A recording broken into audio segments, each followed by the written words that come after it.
Bom, boa tarde. A gente é do grupo do ensino médio.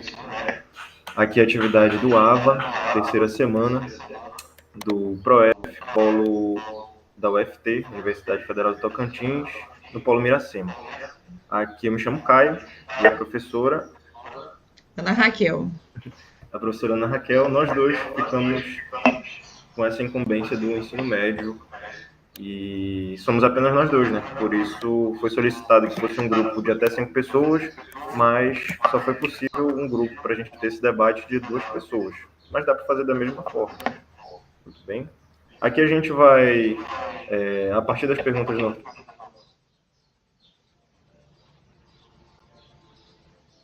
falava, a gente vai fazer um pequeno debate sobre todo esse tema da BNCC no ensino médio. A primeira indagação é sobre as orientações da BNCC do ensino médio e dos documentos curriculares estaduais para o chão da escola e impactos na educação física. O que você observou, Caio, nessa indagação?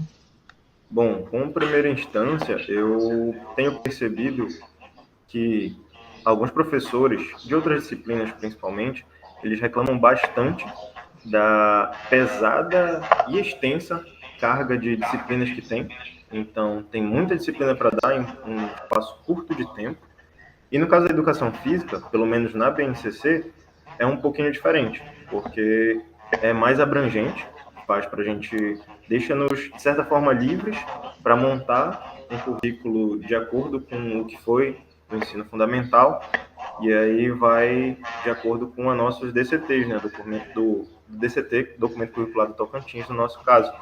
E aí já o documento curricular daqui do estado, ele já pega um pouquinho mais pesado, ele foca um pouquinho mais em bimestre a bimestre, semana a semana, mês a mês, e aí já fica uma escala um pouquinho mais corrida, se for seguir a risca, né? E eu percebo que isso na escola, claro que tem escolas e escolas, mas isso na escola tem seus pontos negativos e positivos. Por quê? Isso, às vezes, leva o professor a levar temas que os alunos não conhecem, que não é comum para eles, e não é comum também para o professor, isso faz com que o professor pesquise e corra atrás e vá dar uma aula que pode ser mais interessante para os alunos, foge daquela mesmice de esporte sempre, mas também é um pouco ruim porque às vezes, e só algumas vezes, fica descontextualizado. Então, às vezes, fica muito conteúdo para pouco tempo e acaba uma matéria atropelando a outra e acaba que isso prejudica um pouco, tanto a maneira de ensinar como a maneira de absorver esse conteúdo e das experiências que os alunos passam, né? Pelo menos é isso que eu sinto na escola, na minha escola. E na tua escola, como é que funciona? A BNCC ela foi apresentada, né, incorporada na escola e teve alguns avanços, né, e outros desafios. No texto de Hipolceto e Moreira, 2023, ele coloca como avanço o livro didático, né? O trabalho em 2022, eu trabalhei com apoio de um livro didático, né? Coloco mais foi um desafio muito grande, né? Mudar a metodologia para trabalhar com esse livro didático, mas foi um avanço ter esse suporte. Outra crítica que se tem é uma falta de participação democrática na construção na elaboração da BNCC, para que os professores pudessem, né, colocar suas experiências, né, ser melhor avaliado. E faltou um suporte também para que os professores se apropriassem do objetivo da BNCC. Faltou essas formações iniciais, e quem fez as formações iniciais para a gente se apropriar do tema, né, do objetivo da base, não sabia também explicar, e eram pessoas que estavam há muito tempo fora de sala de aula também, né? Não sabia mostrar a aplicação de práticas pedagógicas. faltou uma conexão da BNCC com a DCT, que é o documento curricular do Tocantins, é um pouquinho falta de conexão. E outra coisa, é complicado trabalhar competências e habilidades, não é fácil. Nós estávamos acostumados a trabalhar, né? Você já é mais novo, né, na docência, mas eu comecei em 2010, então, acostumado a trabalhar com conteúdos, né, objetos de conhecimento, e passei a trabalhar por habilidades e competências. E isso é muito complicado, ainda mais quando tem as competências gerais da área, né? Conciliar são competências elaboradas para a área toda. Então, às vezes, é complexo para o professor tentar conciliar tudo isso. Então, isso foi um desafio muito grande, saber articular essas competências. E, às vezes, se colocar no plano competências e habilidades como faz de conta, porque a gente ainda não sabe interpretar isso. Por causa da graduação, não fomos formados para isso, e as formações continuadas da rede também foram insuficientes. A prática docente antes da BNCC e pós-BNCC mudou bastante, né?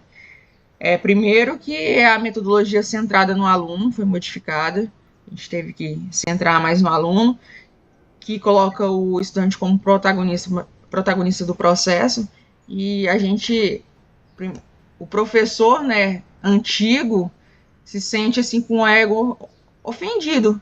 Como parar de ministrar uma aula, ser o centro, né, para passar o aluno ser o centro do processo. Então, isso foi difícil, né? Outra coisa, essa mudança de centralidade, pelo menos na minha unidade escolar, aumentou a indisciplina. O aluno ficou com autonomia e poder de escolha, ou não soubemos gerir isso, e a indisciplina aumentou no comportamento, né, dos alunos na escola. Essa utilização do livro didático também aconteceu de desmotivar os alunos, porque tinha que seguir o livro didático e os alunos ficavam ansiosos esperando a aula de educação física, se movimentar, sair da rotina. A escola por ser de tempo integral, né? Ficam 9h30 na escola, e aquele momento de se movimentar, mudar de ambiente, tinha que seguir um livro didático. Isso foi muito ruim. É isso, meus apontamentos sobre essa questão. A segunda questão, você tem alguma coisa, alguma consideração a fazer? Não, só queria te perguntar se a gente pode pular para a questão letra C, porque ela é basicamente uma continuação da primeira. Podemos. A C, você tem ela aí? Deixa eu ver se tem aqui. Como você e seus colegas professores se veem frente ao processo de recontextualização curricular a partir da BNCC, papel formativo da educação física? Como você se vê, Caio?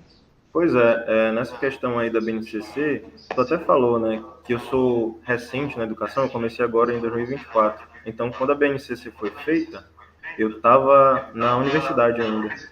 Então, para mim, não teve tanto impacto, porque eu já conhecia a educação assim, né? Já comecei com ela do jeito que eu vejo aqui. E aí, estudando mais para frente, eu percebi que muita coisa do que tem na BNCC já é disseminado lá pela Soraya Dárido, pelo Gonzalez, por esses autores assim maiores e de mais expressão na educação física. Eles já tinham, muitas das ideias já eram vindas deles, só que eram só livros, documentos, artigos, coisas que eu só vou buscar, quer dizer, eu só vou ter conhecimento se eu for atrás. Aí a BNCC veio e meio que normatizou tudo. Não, isso aqui agora vai ser o original, vai ter que ser feito na escola. E isso incomodou muita gente, porque, por exemplo, mesmo que a gente saiba que a educação física esportivista ficou lá para trás, se eu quiser dar uma aula esportivista, eu vou dar. Então, sem a normatização, Eu vou jogar a bola lá e passar treinamento em cima de treinamento e focar no rendimento. E a BNCC vem justamente para quebrar um pouco esse paradigma, né? Que é um paradigma forte, que já vem há muitos anos aí, principalmente do esportivista e dessa parte tecnicista e tradicional da educação física.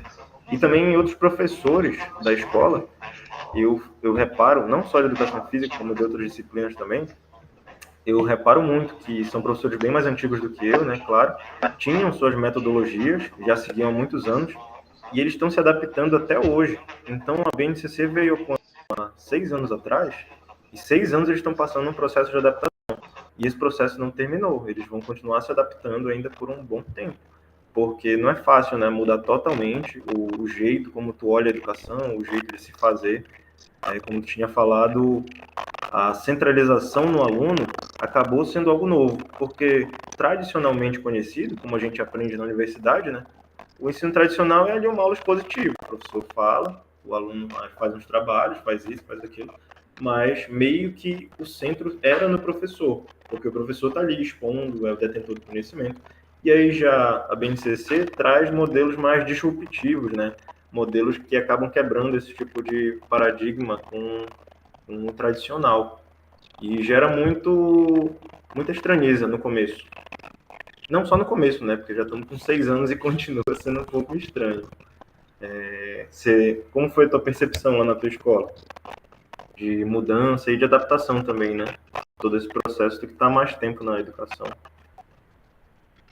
Então, eu, quando a BNCC chegou, eu era uma das professoras mais novas na escola, né? Apesar de já ter sido já uns 7 anos na docência. Os professores mais antigos, eles até hoje também, igual você falou, têm dificuldade para se adaptar, adequar a BNCC, porque é acostumado na educação básica, tiveram aquele modelo de educação, na graduação tiveram aquele modelo, estava muito tempo na docência com aquele modelo. Desconstruir é bem complicado. Então, as críticas continuam até hoje, porque mudamos ou aprendemos a dar aula de uma forma e temos que estar adequando, né, mudar o jeito de dar aula que foi enraizado. Então, a gente também sofre, né, na minha unidade escolar, essa dificuldade de absorver a BNCC. E por quê? Porque a BNCC não é somente ensinar o conteúdo. Não, a educação física não são só os aspectos motores. Tem que se preocupar com o socioemocional dos alunos, os valores. E isso é complicado conciliar, né? Que nós professores mais antigos, sentiam dificuldade. Parece que você não está fazendo o seu papel, ensinar o conteúdo. Tem que fazer questões extras de lado psicossocial do aluno. Isso é complicado. É mais uma responsabilidade. E aí, até passar um peso a mais do professor. Ele é sobrecarregado. Ele não tem só mais a função de ensinar conhecimentos científicos, né? Ele tem que ter todo ele tem que ter um preparo psicológico para saber ajudar os alunos que precisam de assistência socioemocional também. Então, o professor atual ele tem diversas funções, né? O professor enfermeiro, psicólogo, Assistencial. pai reserva. E o artigo que fala da era do gelo, né? Fala justamente que a educação não pode ficar mais rígida, né? Ela tem que saber contextualizar com a história dos jovens, ver as necessidades dos jovens, atender a demanda juvenil.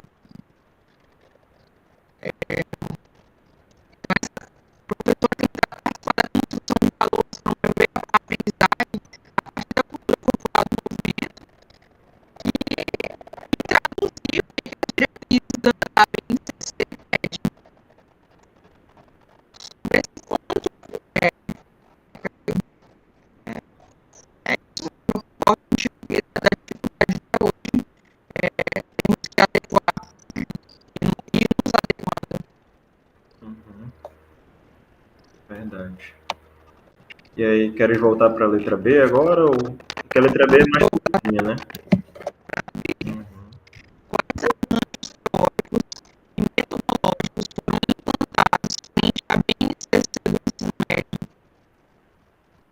Uhum. Eu destaquei um ponto específico da BNCC, que é o caráter interdisciplinar que ela traz. E interdisciplinar, quando a gente fala de interdisciplinar, a gente envolve uma série de disciplinas, e transdisciplinar é a quebra de barreiras entre essas disciplinas, ou seja, quando todas passam a ser uma coisa só. E a BNCC ela foca nesse ponto de uma maneira que eu considero muito positiva, porque, por exemplo, assuntos como nutrição, assuntos como uso de drogas, assuntos como esteroides anabolizantes, tudo isso pode ser assunto ministrado na educação física, como pode ser na biologia, como pode ser na química, como pode ser até nas áreas de linguagem, como português, inglês. Então, passou a abrir um leque de possibilidades de trabalharmos juntos, sabe, na escola, de uma forma muito mais contextual, de uma forma que pode vir a agregar mais valor ao estudante, se bem trabalhado, né? Aqui no Tocantins, e como tu é da rede estadual, tu sabe, né, dessa coisa que acontece, é até um ponto de crítica, só que, de certa forma, quando bem feito, funciona. A gente critica dizendo que toda semana é semana de alguma coisa. Por exemplo, a semana da nutrição, a semana da não sei do que, aí a semana da leitura. Toda semana é semana de alguma coisa. E acaba sendo motivo para que tenha eventos na escola, muitas das vezes.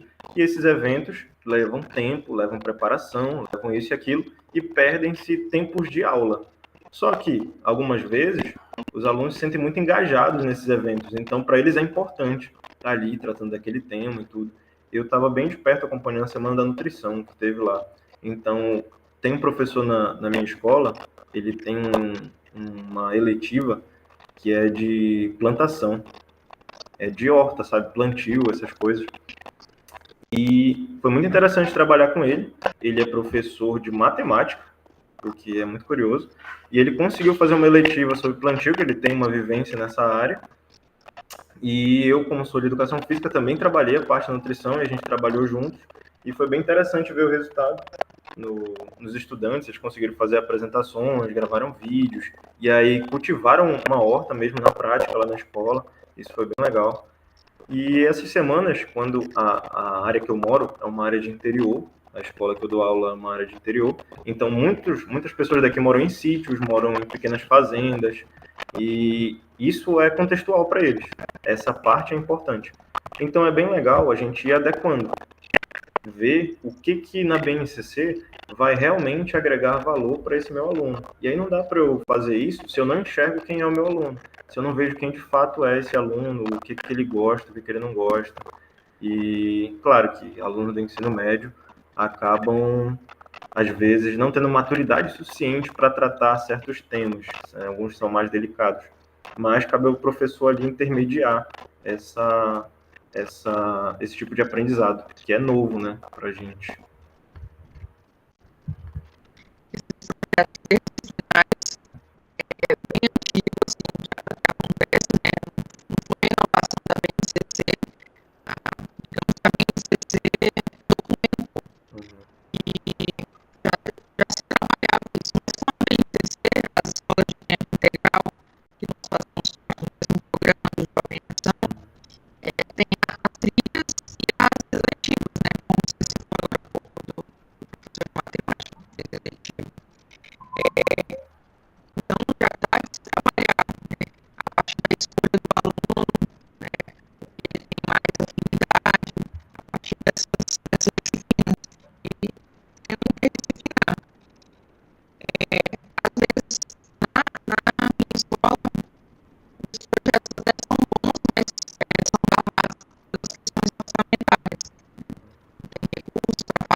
Já é a última, né? A D.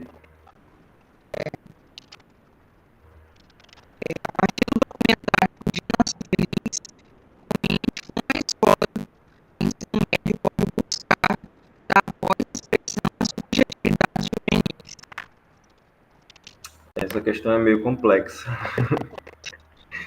Ó, para começar sobre o documentário, eu creio que é um documentário muito interessante, muito legal, e ele reflete bem a realidade. Mesmo sendo um pouquinho antigo, ele consegue ser bem atual em alguns pontos. Ele reflete bem uma realidade, e aí, da metade para o fim, ele compara com outra, assim, ele faz um paralelo ali de algumas escolas em áreas mais vulneráveis, socioeconomicamente falando, e depois vai para outras escolas, conversar com outros alunos, que são mais colégios particulares, né, colégios assim de maior poder aquisitivo. E aí dá para a gente notar que o sucateamento da educação pública, ele é muito presente, ele é muito real, né, e precisa ser trabalhado isso na escola, porque é um grande problema. É como se o próprio sistema desestimulasse todos os seus sujeitos, tanto os alunos como os professores. E aí vai virando um efeito cascata. Os alunos não ligam mais e eles vão naquele empurrando com a barriga, e o professor acaba ficando desestimulado do mesmo jeito, como mostrou lá no documentário.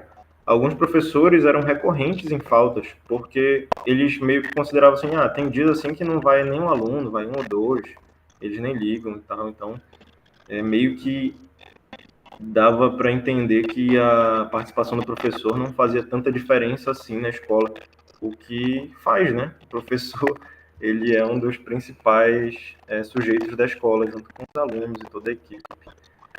E o que dava para ser feito é fazer uma educação mais contextualizada, né? E isso me lembra muito Paulo Freire, é trazer instrumentos para que eu consiga resgatar esse aluno. Até no próprio documentário, eles falam de uma busca ativa de aluno, né? Que é muito cobrado nas escolas até hoje, uma busca ativa desses alunos, só que eles citam lá também que não tem busca ativa de professor.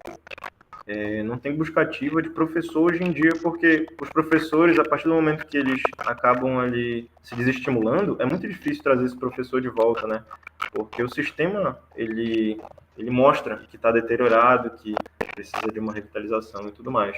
E a BNCC, ela, de certa forma, veio tentando trazer uma certa revitalização, mas uma revitalização metodológica, só que não reflete em questões orçamentárias, né? Como tu citou na questão passada, que coisas básicas que a gente quer fazer na escola se tornam impossíveis. Então a gente vai ficando desestimulado. Eu estou no meu primeiro ano de educação, basicamente, e algumas coisas já me sinto desestimulado. Primeiro ano, né? Então a gente vai percebendo esse tipo de sucateamento, de fato. E sobre essa parte da educação mais inclusiva e mais contextual, tem uma parte muito específica do documentário que eu queria trazer, que é uma parte que mostra um projeto da escola de música. E aí era numa escola de periferia e tinha lá, acompanha lá a rotina de um aluno que ele só se interessa por essa parte musical. As outras disciplinas dele, é assim, tipo, ele vai fazer lá o básico, para não reprovar por falta, sabe? Ele vai, faz o que tem que ser feito e tudo mais. Mas o que prende ele na escola é a parte musical, ele vai à tarde, no contraturno, ele toca, ele se diverte com os colegas dele e tudo mais. E no próprio documentário eles trazem a reflexão de que esse jovem, ele poderia passar a tarde inteira fazendo outras coisas, ele poderia passar a tarde inteira até na rua e poderia acabar se desvirtuando nesse sentido. E aí a escola traz um movimento que faz com que o aluno tenha um senso de pertencimento. Ele gosta de estar lá porque ele tem colegas lá que compartilham dos mesmos gostos, ele gosta de tocar, gosta da música, gosta da dança, e a escola promover isso é muito interessante. Atualmente, já puxando um pouquinho para a minha dissertação, só para finalizar, minha dissertação é sobre lazer, né? E aí, recentemente, eu estava fazendo o estado da arte e vi que muitas escolas elas não promovem essas atividades extras para os alunos e eles têm que procurar em outros lugares. Isso tem alguns artigos falando que a principal fonte de procura são em igrejas. E aí nisso a religião entra, suprindo a necessidade que poderia ser uma coisa ofertada pela própria escola, pela educação, né? Então, clubes de vôlei, clubes de futsal, badminton, até baralho, dominó, tudo isso algumas igrejas ofertam, que poderia ser ofertado na própria educação. Igual a maioria das igrejas tem uma banda, né?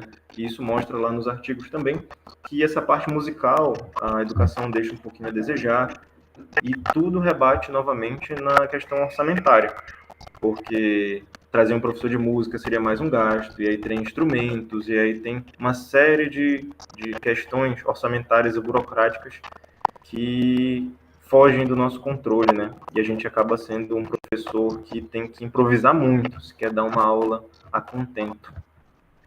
Então, creio que seja isso que tem para considerar desse ponto.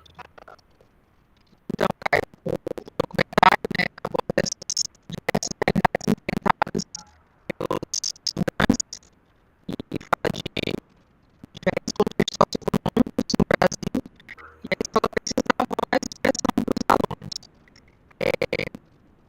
O que você comentou aí do aluno com música, né, que aproxima ele da escola é a música. Eu tive um exemplo nos últimos 3 anos de um aluno que ia para a escola por causa do vôlei, do time de vôlei. Então, ele queria assistir, eu ia chamar, eu ligava, vamos, ele permanecia na escola ainda, matriculado por causa do vôlei. E a escola toda, os professores queriam expulsá-lo, porque era mal educado, indisciplinado, queria estudar infrequente. E eu segurando ele, aí pediram para retirá-lo do time de vôlei. Eu falei que eu não iria retirá-lo, porque ele estava com um problema com eles, não comigo. Então, eu comprei uma briga por causa desse aluno, porque, mas assim, me aproximava ele da escola, me sustentava ele da escola de vôlei. Aí, nesse ano, novamente, ele continuou com os mesmos problemas de frequência, quando ia para a escola não queria participar das aulas, e até estava faltando os treinos de vôlei. E eu não comprei a briga mais com os professores. Eu não falei para ele que eu não iria mais defendê-lo, porque ele também não estava mais comprometido com os treinos, ele só queria ir para o jogo, sem inscrito, sem treinar. Então, o aluno se aproxima, mas também se você dá muita liberdade para ele, dentro dessa autonomia, esse poder de escolha, para ele ficar à vontade na escola, você perde o controle e outros alunos vão querer repetir aquelas mesmas ações dele, de não se importar com nada. E, cara, ia continuar permanecendo na escola, almoçando, né, e na hora que bem tem vontade. Então, tem esses dois lados, que eu passei pelos dois lados. Você falou aí de ter, né, atividades atrativas de lazer. O nosso modelo de escola, no Tocantins, Jovem Ação, tem os clubes. Os clubes são ativos na escola. Pois é, essa parte dos clubes aí, eu não sei se na tua escola funciona assim, que era para funcionar no horário do almoço, né? Tem isso lá? Na hora do almoço, eu chego lá na escola, eu almoço em casa e volto para a escola. O que eu mais vejo é os alunos jogados no chão lá e dormindo. Então, meio que Os clubes foram bem ativos nos primeiros anos da escola, não se tornou integral. Esse ano, por troca de gestão, não conseguiram administrar. Eles não têm interesse. E quando eles fazem agora clubes, é com segundas intenções. Biblioteca, que vai funcionar uma geladinha de leitura, né, para ficar deitado na biblioteca, com ar-condicionado. Eu fiz um clube de meditação, que é um projeto que eu tinha feito. Eu descobri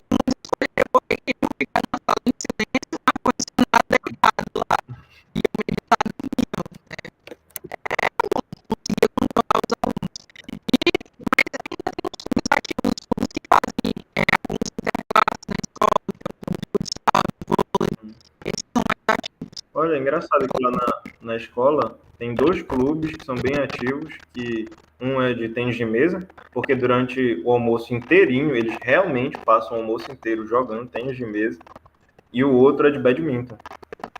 O clube de badminton ele é muito ativo e eu acho que é o clube mais populoso da escola. Tem muitas raquetes, muitas petecas e eles não deixam estragar. Tipo, quando alguém estraga ou se perde uma, eles fazem eles mesmos a própria reposição e tudo isso é muito interessante. Esses modelos de clube que dão certo, eu acho que eles poderiam servir de modelos para outros, né, para instigar mais vontade dos alunos.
Falhou um pouquinho aqui, mas eu ouvi o final.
Na minha escola tem, mas eu não entendi ainda como é a escala de trabalho delas. Não é sempre que elas estão por lá. Talvez sejam poucas horas, né? Elas peguem mais de uma escola e tudo.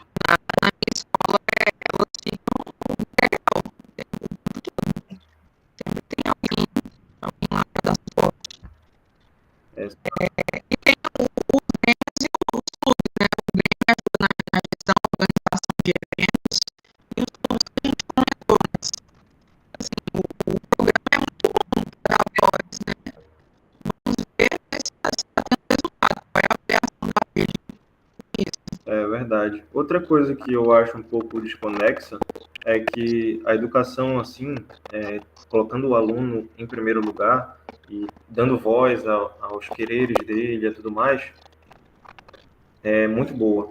Eu acho uma ideia ótima mesmo, de verdade, mas, na realidade, a educação continua cobrando nota, né? Ela continua cobrando número. Então, não tem por que eu falar de aula de teatro, aula de arte, aula de canto na escola, se o que vale nota é português e matemática, química, física, biologia. E então, enquanto não mudar, não adianta mudar inteira a educação se a forma de avaliar não muda junto, né? Tudo isso tem que ter a nota no sistema de notas. E também tem um medo também de tirar essas notas, o que pode acontecer com a disciplina, né, com a frequência desses alunos. E o sistema também pede índice, né? Agora mesmo saiu, semana passada, saiu o resultado das escolas que teve um índice de evasão menor, né? Aí ganha uma porcentagem do governo. Então, esses índices não são mais dados também para a escola ganhar destaque, mas o governo só leva em consideração os índices, não leva o que está acontecendo no chão da escola. Exatamente. Exatamente. Essa avaliação aí quantitativa não é das melhores, né? E ela está um pouquinho desconexa do que a educação está caminhando para ser. Acontece que para tirar a avaliação quantitativa é muito arriscado ainda.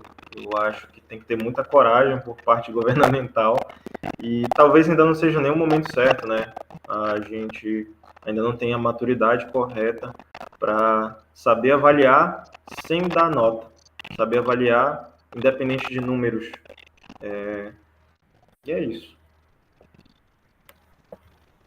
Agradeço quem está assistindo nesse momento o vídeo e a gente fez as melhores considerações que poderiam ser feitas do tema proposto. Obrigado. Obrigado.